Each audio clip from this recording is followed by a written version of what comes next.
Welcome to this episode. This is an episode on entrepreneurship development. In this episode, we are going to continue with our discussions on project formulation. In one of our earlier episodes, we had discussed this topic of project formulation where we had looked at this topic from various angles. Now, in this episode particularly, we will talk about the financial feasibility aspect of the project, which is a very vital input for the entrepreneur.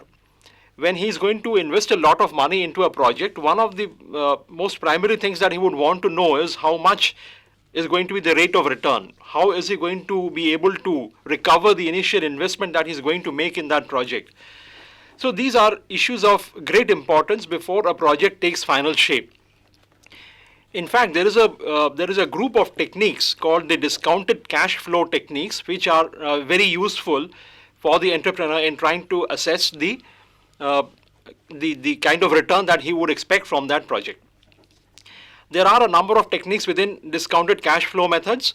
However, we will talk about two techniques in particular. The first one is going to be what is called the net present value technique, okay, or NPV in short. What is net present value?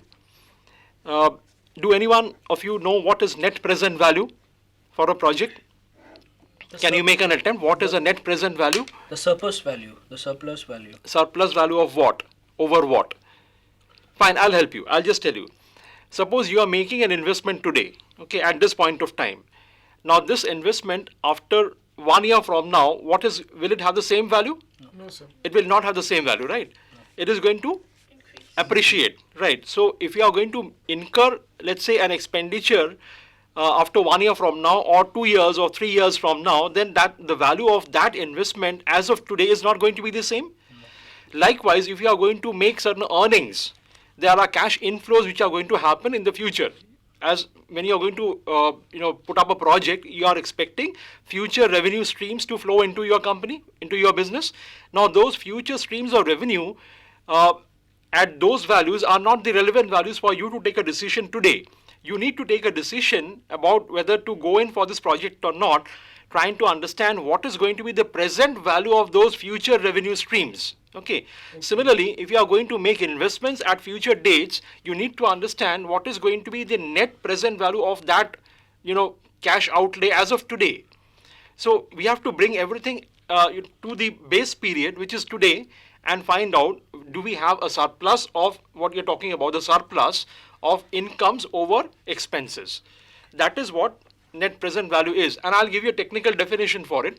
In fact, the net present value may be defined as the surplus of the present value of all future cash inflows or benefits over all present and future cash outflows or cash outlays. So can we say that this net present value is used in capital budgeting decisions? Yes, of course. It has to be used in all such decisions. And I'll just give you a small example before we move on. Suppose you are making an investment, let's say P0 is a sum that you are investing today. P is a principal sum, and the subscript 0 is nothing but the indication of time. You are investing that principal amount at time time 0. Now, what is going to be the value of this after, let's say, 1 year? It is going to be, if we imagine that R is the rate of return on an annualized basis, then at the end of 1 year, which is P1 is going to be equal to P0, the principal amount, plus P0 into the rate of return, which is R. Okay, so P1 is equal to P0 plus P0 into R. Do you agree with this? Yes, sir. Okay, now if you take P0 common, then you have got P1 is equal to P0 into, within brackets, 1 plus R, which is the rate of return. Yes. Okay, now we are trying to find out just the opposite. What is P0 from P1? That is what we want to know. What is the value of future investment as of today? So we want to know what is P0 from P1. Suppose if P1 is known, then what is going to be P0? P0 therefore is equal to P1 divided by 1 plus R from this formula. Yeah. Okay. Similarly, what is going to be P2? Let's say the same investment which you have made, P0 at time T0, is going to accumulate further into the second year. If the same rate of return continues, then P2, that is at the end of the second year, the amount will be P1 plus P1 into R. right? Yes, sir. And now if you take P1 common, then it's P1 into 1 plus R. So P2 is equal to P1 into R. We already know P1 is P0 into 1 plus R. So if you substitute that, then P2 becomes P0 into 1 plus R raised to the power 2. Yes, sir. Okay. Now see, therefore P0, if you want to derive it from P2, will be P0 is equal to P2 divided by 1 plus R the whole raised to 2, right? Yes, sir. Now in this way, you can derive the present value of any future investment as of today. So let's say if you want to know what is P0 for an investment made at period N, then what is going to be the present value of that? P0 is equal to Pn divided by 1 plus R raised to the power N. That is a simple thing we are talking about. Like this, we are going to try and find out what is the present value of all future cash inflows or outflows as of today. That is the concept of the net present value. And the difference of the two is the net present value. Okay. Now, as you can understand, therefore, that if this is so, then what is going to be for a conventional investment decision where you're going to make one-time investment at the base period, what is going to be the value of the returns which you are going to expect from that investment as of today? If that is what we want to find out, then how will you find out?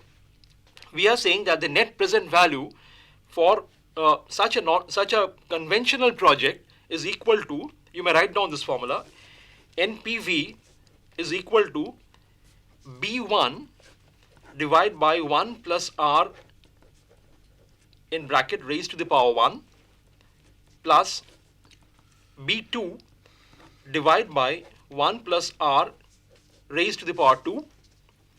Similarly, it goes on up to Bn divided by 1 plus R raised to the power n. So these are the future, the B values are nothing but the future revenue streams which you expect, okay? And they are all being converted to present value as of today. But this is not all. At the end, you have to write minus C0, which is nothing but the cash outflow that you are incurring in the base period.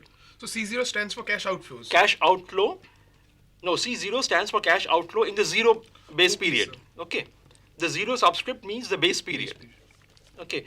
So if you take a summation, NPV is equal to summation of BT, B subscript T, divided by 1 plus R raised to the power T, where T goes from 1 to N, minus C0, Okay, sir. okay, where BT are the cash inflows in period T, and C0 is a cash outflow in the base period 0. Is this clear to you? Yes, sir. Now, Excuse me, sir. yes. So, the future revenue stream, is it the annuity which we are talking about? These are the annuities, absolutely. These are the annuities which are being converted to the present values of those annuities today, right? So does this help in analyzing the profitability of any organization? Of course, I mean, when you are talking about making new investment in a project, what is the rate of return you are going to, I mean, what is the present value of all your future earnings over your cash outflows? That decides the profitability of the project itself.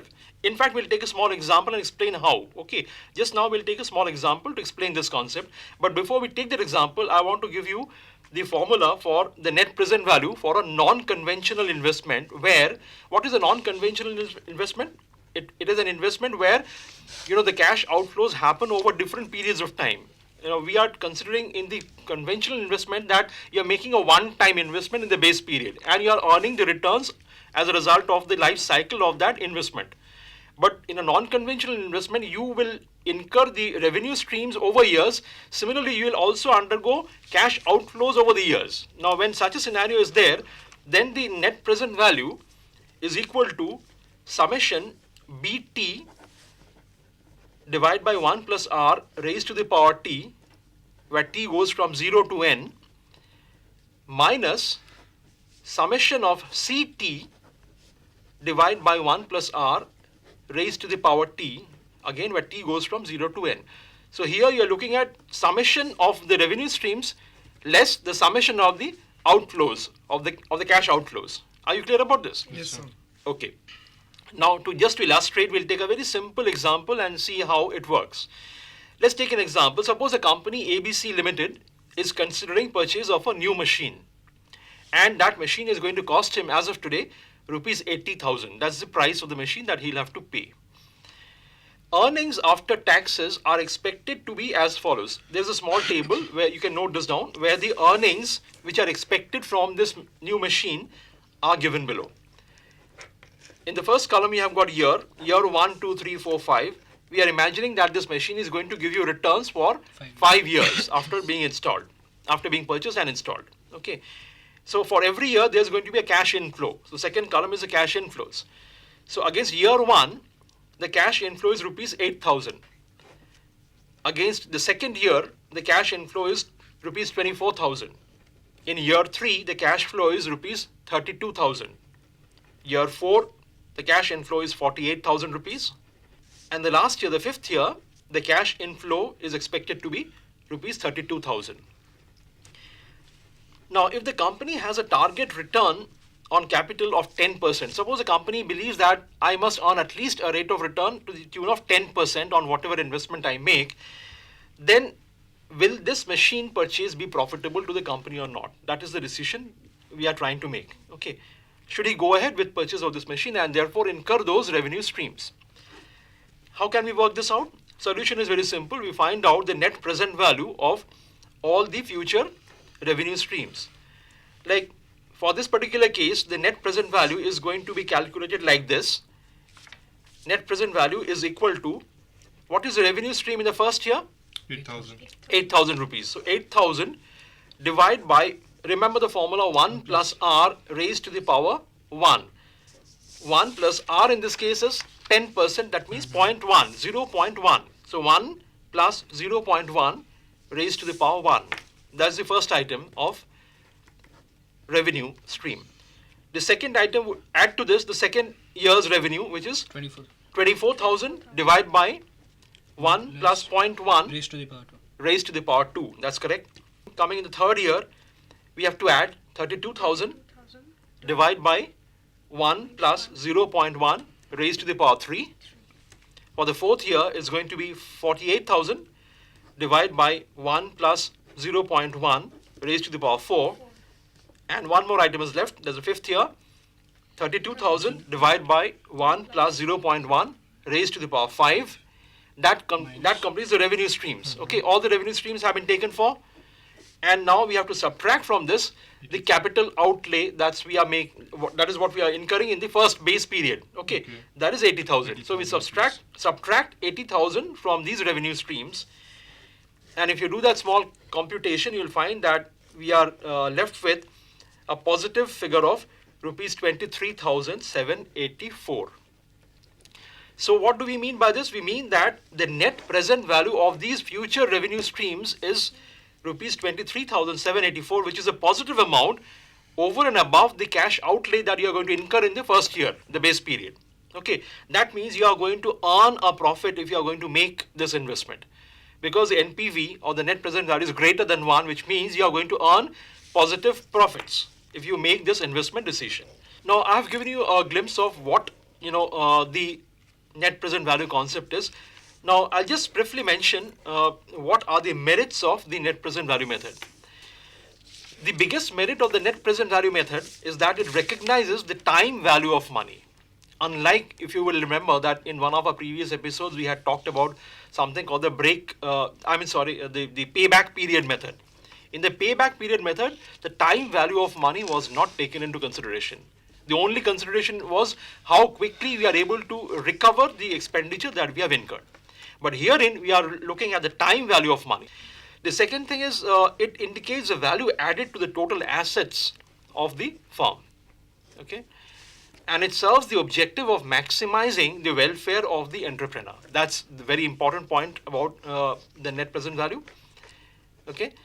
And by way of weakness, I would say that the net present value method has a weakness. A project may have a high net present value, but then it might still not be a very attractive proposition because the cash investment or the cash outflow may be very high and the entrepreneur may not be able to really afford it. in spite of the returns being very attractive, the investment also can be very, very high, and thereby the entrepreneur may not be encouraged to go ahead with that kind of a decision. And selection of the appropriate rate of return is not always easy. What is the desired rate of return? What is the cost of capital? That is an important decision the entrepreneur has to make before he can use the net present value concept. Now, have you understood this concept? Yes, sir. Okay, fine. Then at this point, we take a short break. We come back and talk about the internal rate of return just after the break. Okay, thank you. Welcome back. Before going into the break, we have discussed about one of the techniques of discounted cash flow methods, that is the net present value method. Now, in this part of the episode, let's talk about yet another method of discounted cash flow method, that is the internal rate of return. Now, the internal rate of return, let me put a definition for you, for your understanding. The internal rate of return is defined as that rate of return which, when used for discounting the cash flows of an investment, reduces the net present value of that investment to zero. Okay. Yes, sir. In other words, we can also say it is a rate of return which equates the aggregate discounted benefits with the aggregate discounted costs. Okay. It is something like a break even, the Okay. costs are equal to the benefits. No profit, no loss kind of a concept. We know what the returns are going to be like, and we try to find out what is that rate of return which is going to equate the outflow of cash and the inflows of cash. Now, having said that, it is something that reduces the net present value to zero. So let's see symbolically what does it work out to. Now, if you go back to our previous discussion on the net present value, we have said that the net present value is equal to the summation of the future revenue streams. So summation of BT divided by 1 plus R raised to the power T, where T goes from 1 to N, minus C0, okay, the cash outflow in the base period. Now make this equal to 0, because we have said the NPV will be reduced to 0. If you make this equal to 0, then for the internal rate of return computation, the summation of the BT divided by 1 plus R raised to the power T values is going to be equal to the cash outflow in the base period, that is C0. That is for a conventional investment. Now, again, for a non-conventional investment where you can incur expenses and cash outflows at future periods of time as well, there the net present value, as we had said before, is equal to summation of BT divided by 1 plus R raised to the power T minus summation of CT by 1 plus R raised to the power T. Remember, the summation of the revenue streams less the summation of the outflow streams. Equate that to 0. Therefore, the summation of the BT by 1 plus R to the power T values equal to summation of the CT divided by 1 plus R raised to the power T values. If you do that, then the rate of return that will work out as a result of this is going to be the internal rate of return. Before we go on, let me tell you the decision rule. In order to judge the profitability of the project, that's the important decision we are trying to make. In order to judge the profitability of the project, the internal rate of return should be compared with the cut-off rate of return, which might be the company's cost of capital. Okay? So the decision rule is we will accept the project if the internal rate of return exceeds this internally decided cut-off rate. Okay. Suppose I decided the cut-off rate acceptable to me is 10%. Okay. So if the IRR is less than 10%, then I know that the project is not going to be profitable for me, so I'll drop the project. But if the internal rate of return is, let's say, 12%, more than 10%, then I know it's going to be more profitable than whatever in cut-off rate of return I have decided. So I'll go in for that kind of an investment. That is a decision rule. Okay, now again, to clarify things with the help of a small example. Suppose, you can note this down, company XYZ is considering purchase of a new machine whose present price is rupees 40,000. Simple? Yes. Now earnings have been estimated from this machine as follows. Okay, we will again give you what are the cash inflows expected in year 1 to year 5, because we are expecting the machine to give us a life of 5 years over which we have to have the revenue streams flowing in. And from this we have to compute what is the internal rate of return and ascertain whether the project is going to be profitable or not.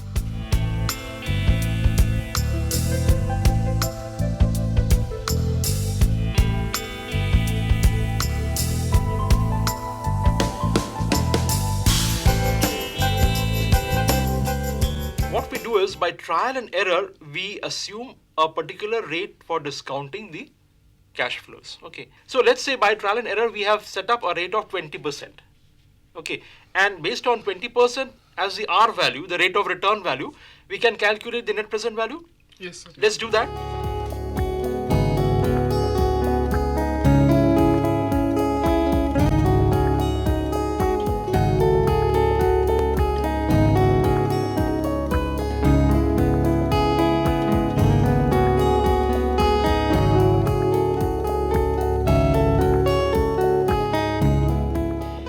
And if you do this small calculation, you'll find that the net present value works out to, I've got that calculation with me, so I'm telling you offhand, it is 2081 rupees 2081. That is the net present value, assuming a rate of return of 20%. 20%. Yes. Are all of you clear as to how we do the computation? Yep. Yes, sir. sir. You can do it yourself? Yes, sir. Okay. So now we see that the net present value is positive. It is equal to rupees 2081. Now, since the net present value is positive, we want to reduce it. We want to bring it down to 0. Okay. So we have to fix up a rate of return which is higher than 20%, which will reduce it to closer to 0. Higher the rate of discounting, the closer will be the NPV value to 0. Do you Yes, agree sir. with this? Yes, sir. We cannot do the opposite. If you reduce the discounting rate, the NPV will rise further. It will become higher. So it's a vice versa effect, sir. Right. So if you want to reduce the net present value, you have to, in the next step, assume a higher rate of return. That is, in the previous case, we had taken 20%. Maybe now we'll take 24% and see what happens. So again, we can go through the similar calculations which we have done now.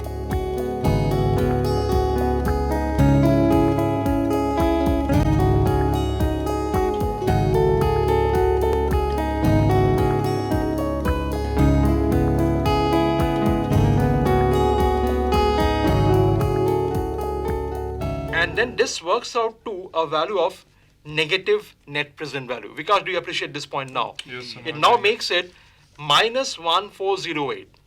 That's a negative value of the net present value. That means the net present value of the future revenue streams is less than the cash outflow that you're going to make.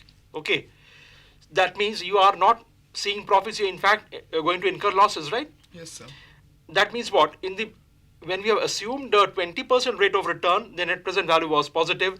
When we have hiked it to 24%, the rate of return becomes negative. Negative. So the actual rate of return that's going to make the NPV equal to 0 must be lying somewhere in between. Between 20 Between and 20% and 24%? 22%. Okay. Now we do not know exactly where. How can we do this? We can find this out by a simple method of interpolation. Simple interpolation method. Can we do a small job of interpolation here and find out what is the actual rate of return which is going to equate the revenues and the outflows? Interpolation is very simple. I'll just tell you what is done here. It is like this, that you can do it here itself. When the rate of return is 0.20, that is 20%, the NPV is rupees 2081. 2081. Okay. When the rate of return is 0.24, the NPV is minus 1408. So in between 0.2 and 0.24 lies the IRR, the internal rate of return. And corresponding to that, the NPV is equal to 0. Yes, sir. Okay.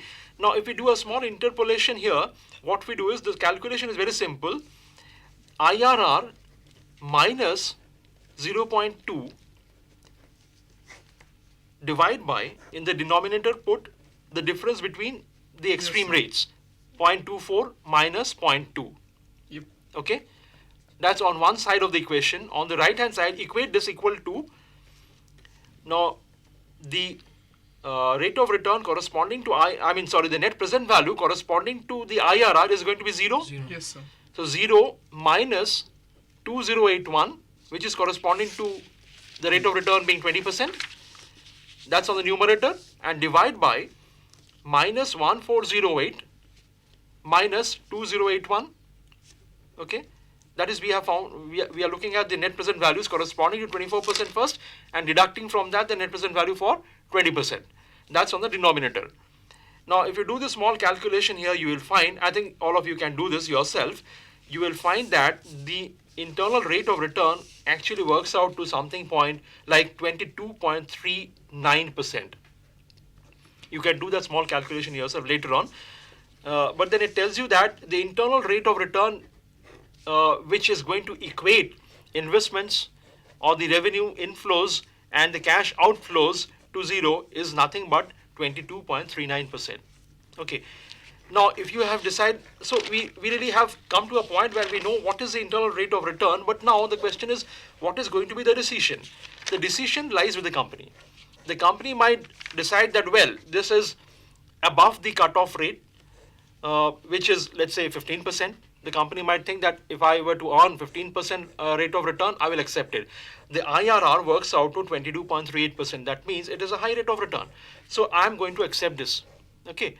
So he might decide that the project is profitable and go ahead with that investment.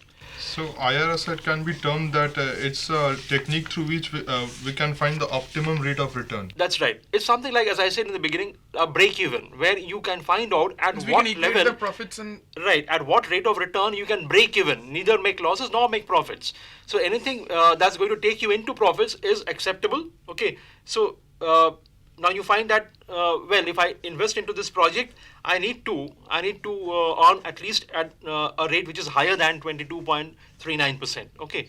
So that's the kind of decision the investor has now got to make. Okay. Are we now reasonably clear about how we operate the discounted cash flow methods? We have talked about two techniques. One is the net present value and the other is internal rate of return. In spirit, they are really much the same, except for one. In the net present value, you start off with a rate of discounting, and in the internal rate of return, you find that rate of return which makes the NPV equal to zero. That's the essential difference between them. Otherwise, they are really the same. Now, unless you have any difficulty here, we will close down this episode and maybe come back and discuss further issues in yet another episode. Okay? Clear about all this? Yes, Yes, sir. sir. Thank you very much.